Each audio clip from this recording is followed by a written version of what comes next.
Kobe. Nasa 50 inches. Ang problema niyan, mapapansin natin good yung display natin dito, maayos. Pero pagdating dito, mapapansin mo doble yung picture niya dito. Yan, doble. Tapos mayroon pa siyang guhit na ganun. Ganun. At ganun. Yan. So bali apat din yung ganyang guhit.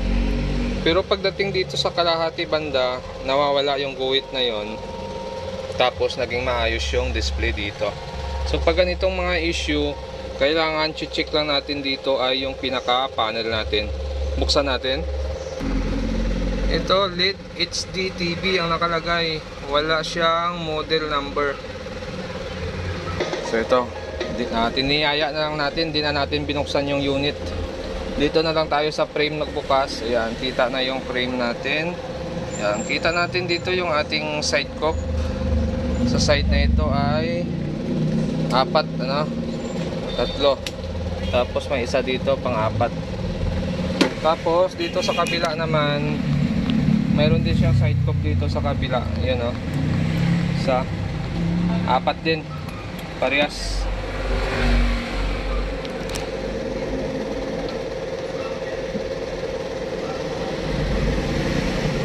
Okay, so yan siya. So papansin natin, normal talaga ito.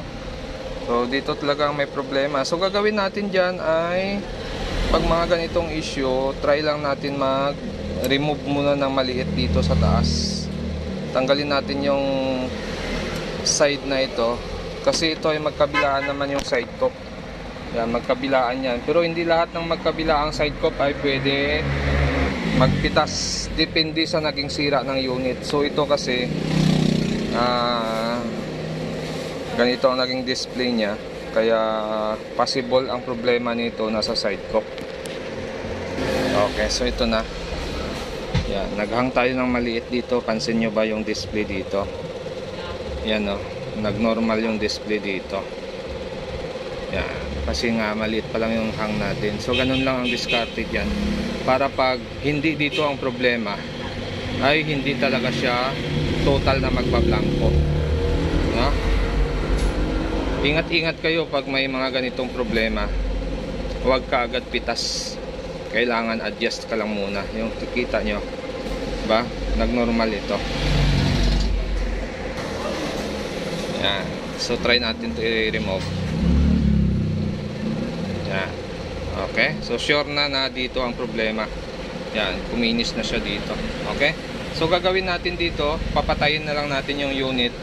Tapos i-remove natin ito para hindi mag-short yung mga circuit natin pag nagangat tayo ng side cup nya. Or pwede rin initan nyo ito para maganda yung pagka-remove nyo. Iinitan siya. Hot air pwede na dyan. Yan. So ito, tanggalin na natin to. Okay, so napitas na natin siya.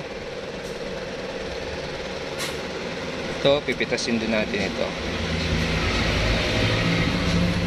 Pero medyo matigas siya, kaya dapat iniitan na.